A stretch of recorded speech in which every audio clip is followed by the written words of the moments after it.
on the East Coast, taking your lunch break to hang out on this Zoom call.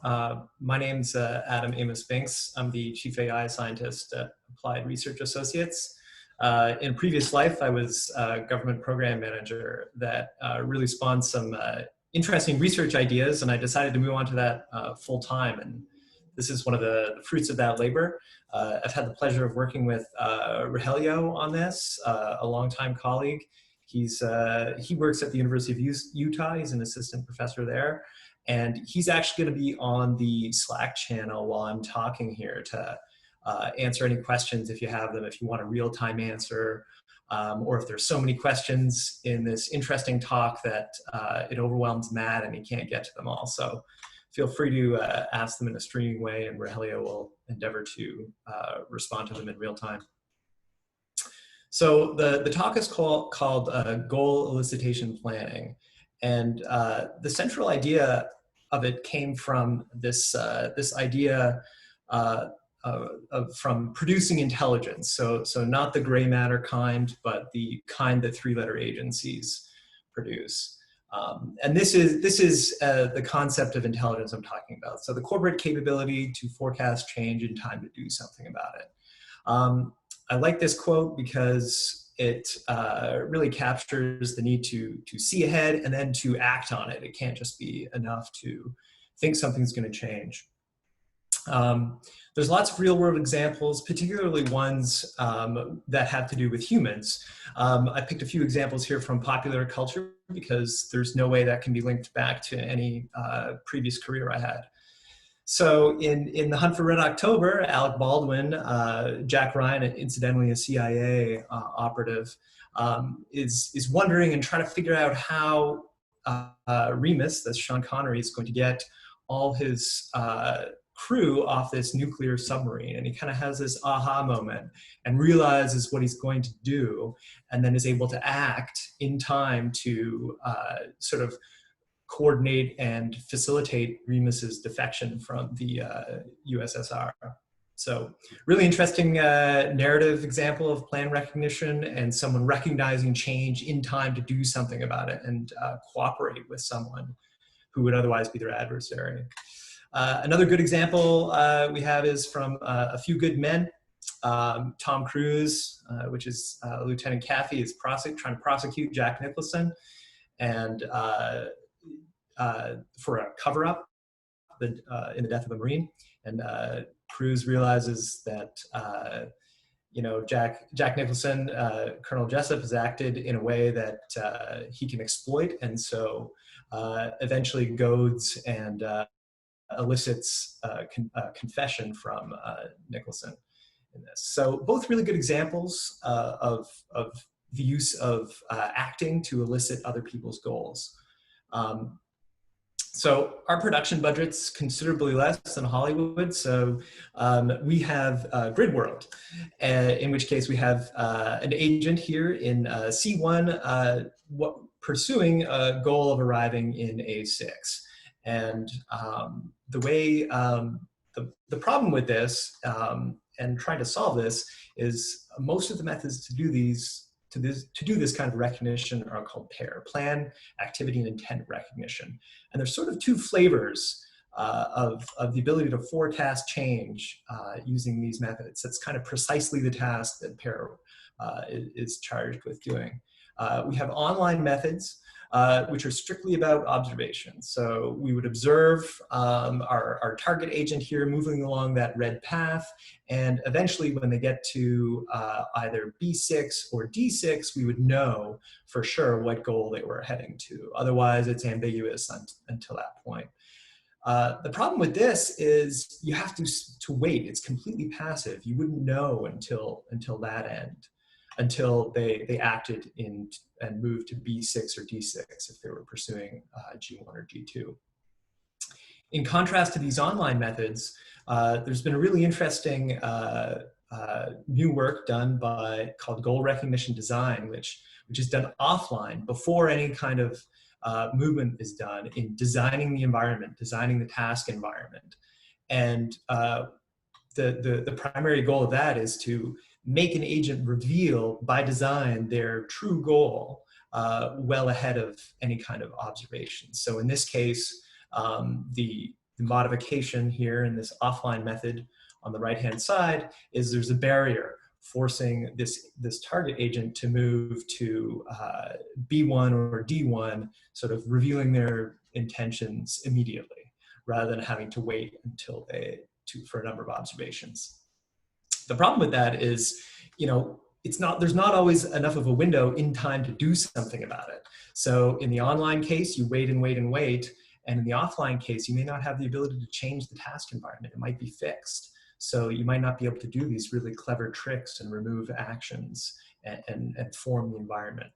So the goal in our work is to sort of widen that window, give our agent the time to do something about it by introducing a second agent into this environment, to this observation environment that can do something and can act in ways that will reveal the target agent's goals as soon as possible. So in this example, we have another agent who starts out in E4 and who simply moves along the blue path to C4, preventing progress by the target agent and forcing them to reveal which goal they're going to earlier. So that's the central idea of this approach. Revealing the goals of others to forecast change in time to do something about it. Okay, so there's three components here that I'll talk about ahead of time. The base representation and computation for all this is planning. Many of you are, I'm sure, familiar with the formalism. I'm going to just give a quick overview of that.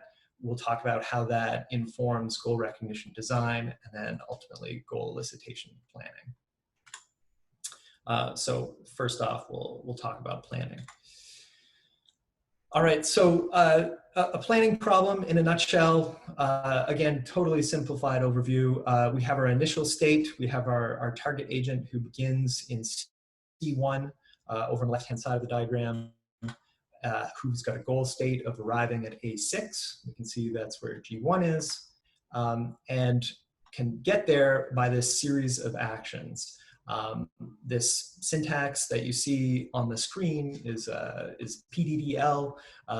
That's a well-defined syntax that is actually used for things like the international planning competition, where people bring their planners and compete and generate solutions to different benchmark planning problems. And the really great thing about using planners is they're really quite robust, and the community really produces high quality work that you can download and use for your own use, and that's what we've used in this. So just a big shout out to the planning community if you're one of the people that have written a planner or compete in the IPC. Really appreciate all the hard work everybody does into making things really off the shelf. So the key takeaway from this slide that we should remember for later on in the road is to remember that for every action, there's established preconditions. These things need to be true in order for the action to execute. If they're not true, that means the agent won't be able to execute that action. And we'll see how that plays into goal elicitation planning in a few slides. So remember that precondition. That's the key thing, the key takeaway from this slide. We'll talk a little bit now about goal recognition design. So the idea with goal recognition design is to reveal a target agent's goal by designing the environment.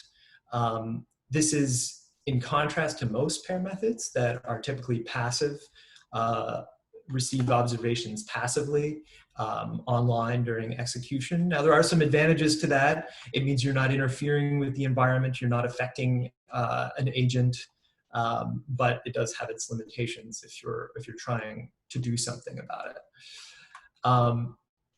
What GRD does, it does 4 different kinds of domain modifications. The one we focus on today is action removal. So if you look at the diagram on the bottom of the screen, you can see that we have that same task environment where we don't know, it's ambiguous, which goal this agent is pursuing. And GRD will remove actions, available actions from that domain and compute what's called the worst case distinctiveness, the WCD. You can see in the original task environment on the left-hand side, the worst case distinctiveness of that problem for those two goals is 6, meaning it will take a plan with a cost, it will take 6 observations in order to determine what goal is being pursued.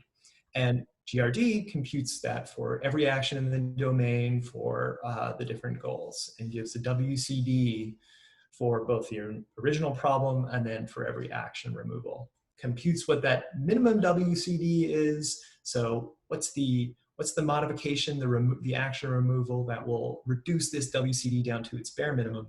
And that's what you see on the right-hand side. So the WCD of this new recognition problem with this new domain with that with a barrier there with an action that they can't execute is now 1. They reveal the goal upon first action, which is a huge advantage when you're trying to do something about it.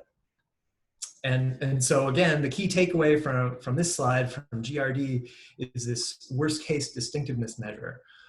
What we're trying to do in goal elicitation planning is to get that worst case distinctiveness in an online way. So when we don't have access to modifying the task environment, when we do have an agent in the domain that can act and try to achieve that same offline reduction in WCD in an online way. I mentioned that, so we want to reveal a target agent's goal by acting. And we do that with what we call an elicitor agent, and he's the elicitor agent is the one who follows a blue track over on the right-hand side. So we can't remove actions from this task environment because it's already being executed. But what the elicitor agent does have in its toolbox is to threaten actions. So to think back to that planning slide I had, what it can do is negate some of those preconditions and prevent actions from being executed in the environment. We refer to something called the elicitation condition, and we create planning problems with a goal of the union of the disjunction of the union of an action's preconditions, and see if we can come up with a plan to negate the preconditions of that action. So an elicitation plan is a plan to threaten action A by achieving a plan cost which is less than the worst case distinctiveness of that action. So that's a bit of a mouthful, but it's the thing I want people to remember from this side. There's more formal terms in the paper where we show this. But again, remember that the cost of this plan needs to be less than the worst case distinctiveness of removing that action. Why? Because we run into situations online where the elicitor agent won't get there in time. In this case, he's trying to block, the elicitor agent is trying to negate one of these actions from the target agent, but can't ever get there in time. So we kind of fail. We don't get there in time to do something about it. Now, this is under the assumption that the target agent is behaving optimally, in that they're trying to get a minimum cost plan to one of these goals.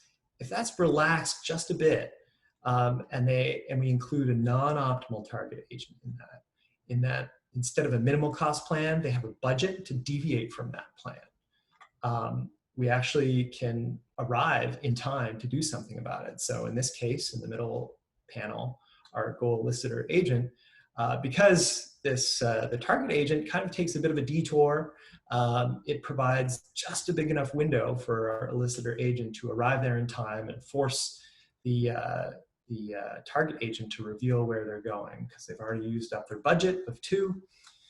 I guess that's kind of missing from the diagram, but if we increase the budget to 4, so we call this a just-in-time, where the plan cost is equal to the optimal plan plus the budget.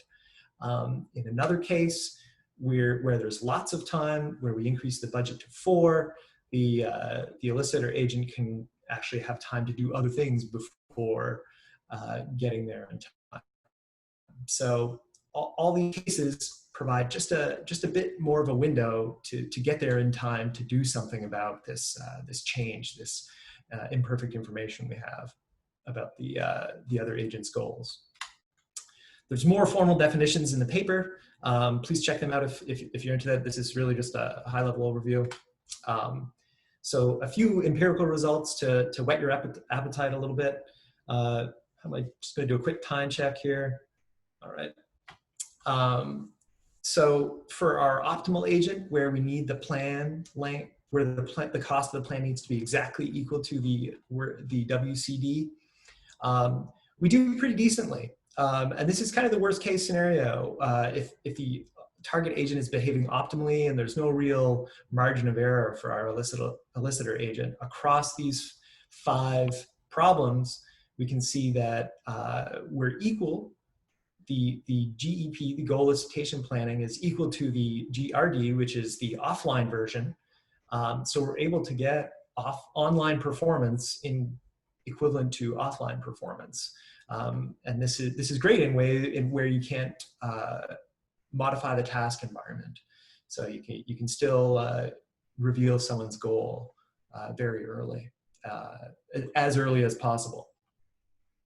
Problem 2, you'll notice there was actually no reduction possible, either by GRD or GEP, just the way the problem was structured. And similarly for Plan 3, no reduction possible.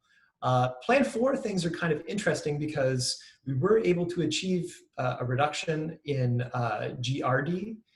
You can see down there, and then GEP, we were the same as the initial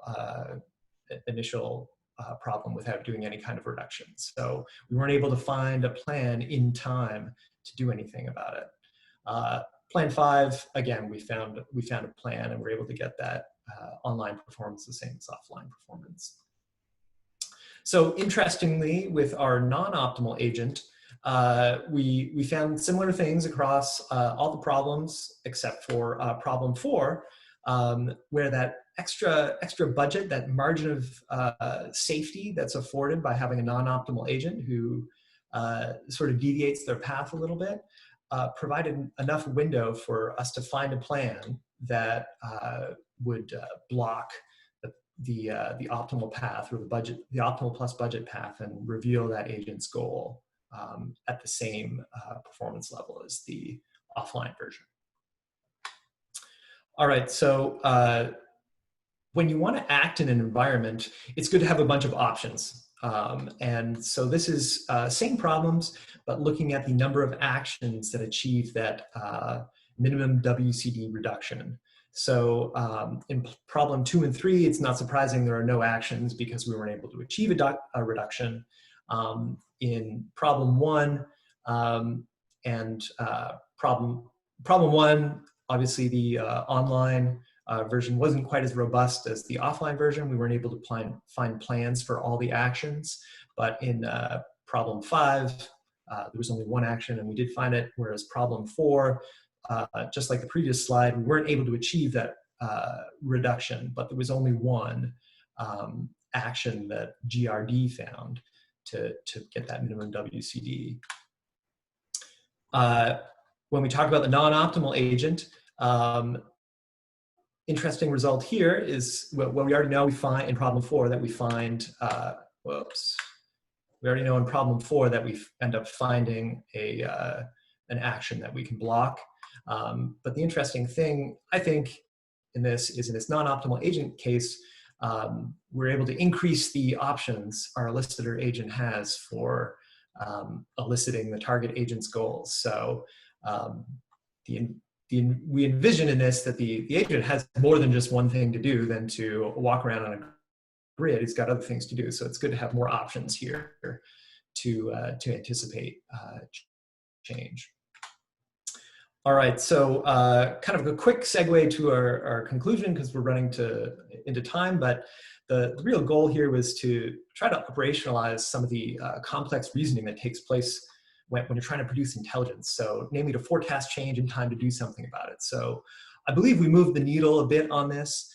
We increased our capability to forecast change by moving some great offline performance numbers and getting similar performance numbers online. With the caveat that these are our initial results. We only did it on one benchmark domain. We ran out of time to do it on more domains, but rest assured that's forthcoming, and we do plan to do it on the rest of the pair domains.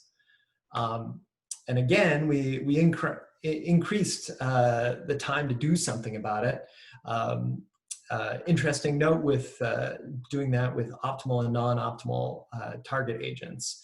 And really that budget that the non-optimal target agent really facilitates the ability to get there in time and to reveal another agent's goal, a target agent's goal early. Lastly, this other dimension, when you're looking to act in an environment, you want to show, you want to have a lot of options because you're probably doing something else rather than just sitting and watching. That's typical of existing pair methods. That's just observation based. So the number of options allows you to adopt this goal in the context of doing something else, maybe looking at other agents or doing some other task that you might be doing, an agent might be doing. All right, so moving on to future work, we're really interested in collaborating with people. I was really inspired by your talk, Mike, who was previous to this. I think there's probably some good integration that can happen there. Dustin and I have briefly chatted about this already, but we'd love to collaborate with other people as well. The code's up on GitHub. My former life really made me think twice about posting anything public. And so this is the only code I have on there. So please treat it with care. I'd love to hear from people on if they use it for different applications and develop different task environments beyond the benchmark evaluations, which is what we have in our targets. I mentioned that these elicitation conditions, these goals, are actually need to be managed in the context of other things, and we want to actually. This is only the forecasting change part about intelligence and producing intelligence. We actually need to do something about that. There's some interesting work out there on something called counter planning, which does regular pair and then tries to block the goals once they figure them out. That's done with a sort of negative valence. Well, what if you wanted to collaborate with them? Like Alec Baldwin, also known as Jack Ryan, and Sean Connery in The Hunt for Red October.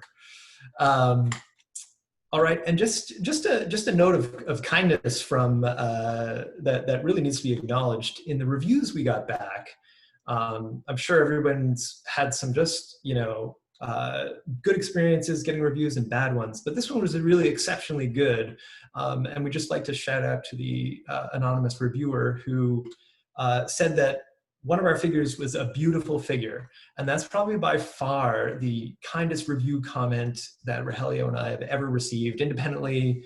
And I think it's really great that this community is, one, it can be attributed to that comment, and I think it's something that is often missed in reviews. Is you're actually looking, I think, for reasons to accept the paper and to provide good feedback, not just to slice and dice it and say everything that's wrong.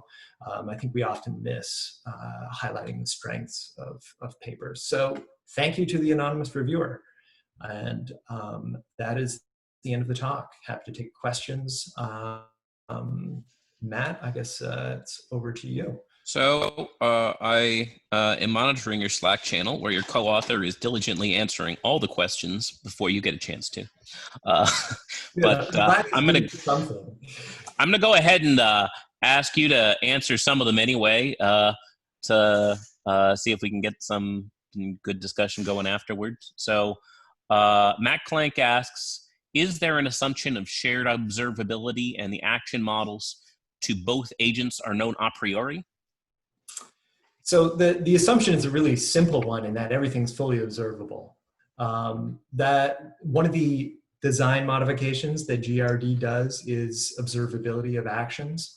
And so that's kind of the logical extension to this, is to work on observability of actions once we get a full benchmark on the action removals, we'll work on observability, because you can imagine, again, just back to this basic grid problem, you can imagine that there's certain movements you can make that are less observable and some that are more observable, and that unlike pair where you're totally passive, you don't actually want to reveal. You might not want to reveal what you're trying to do. So you might want to take a less observable route. So it's definitely something we thought about. Not enough room in this paper, and definitely an interesting problem. So Michael Cox asks, what if the target agent uses deception, e.g. head fakes? Right. So that's actually, so again, to the GRD paper, they formalize a notion of bounded deception.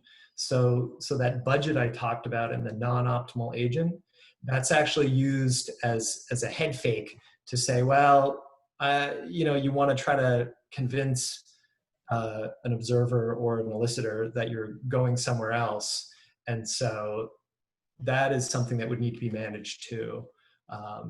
So yes, it's definitely relevant, and it's something that's on our radar, namely because GRD has formalized it already very nicely, I'll add, and so we plan to incorporate that too. And that was, and I'll also say, the actual original inspiration from this was a deception problem. Rogelio and I were trying to formalize from the movie I mentioned earlier, A Few Good Men. I'd love to talk about this maybe in the Slack channel, but Colonel Jessup gets caught in that movie because he claims he's an optimal agent, but acts non-optimally. And I'll expand on that outside of this short Q&A period. Okay, so Sampath Gojaneni asks, when you threaten the actions of the target agent, is there an assumption that the target agent doesn't change its goals? That's correct. That they will continue to, they will not replan, they will continue on to their goal. If you think about them being optimal and us being interested, it's because they're pursuing one of two goals. And so if they had to deviate from that optimal path, it is conceivable that they would want to replan and choose a new goal.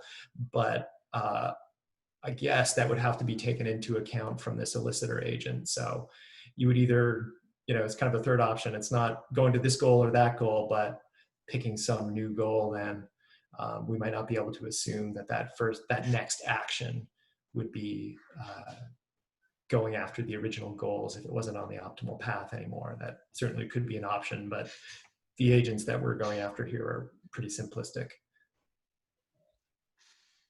Sergei Nuremberg asks, any plans to extend the environment to include inferring goals of others from communication in language? I feel like I've gone back to the well on, yeah, we've thought of that enough times. So now comes to the point where, no, we hadn't thought about that. It's a great idea because we're really only inferring from action here. Rogelio and I are both fans of, read several times, intention and attention in communication. So we know that there's definitely an angle there, and communication acts are certainly key in identifying goals. So we don't want to be constrained to the grid environment, but we don't have a Hollywood budget and would be happy to work with someone in a natural language task environment. That would be super interesting. So I'll ask the theory of mind question here. Are you interested in doing extensions to have your agents reason about the agent you're trying to elicit the goals from, what their resources are or what they think about what you're doing?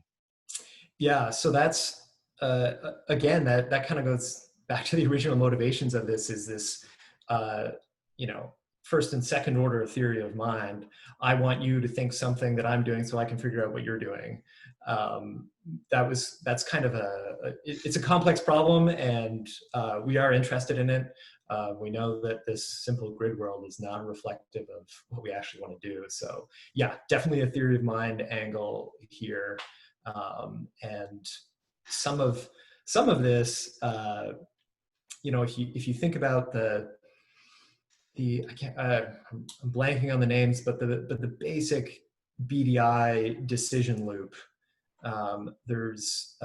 they account that for an observation that changes intentions. And certainly someone blocking your plan, your optimal plan, and completing it is cause for you to reconsider your intentions and revise them. So I think this elicitor agent, our blue agent, is really providing a mechanism for in turn, the red agent to reconsider, well, do I want to continue going after these goals if this optimal plan isn't available? If you can imagine this task environment having more barricades in it and not being as clean and having continued many optimal paths to each goal, it would definitely be cause for reconsidering. All right, thanks very much, Adam. Answer, Matt. Did I answer your question, Matt? I kind of went on. You did answer my question, but you're out of time,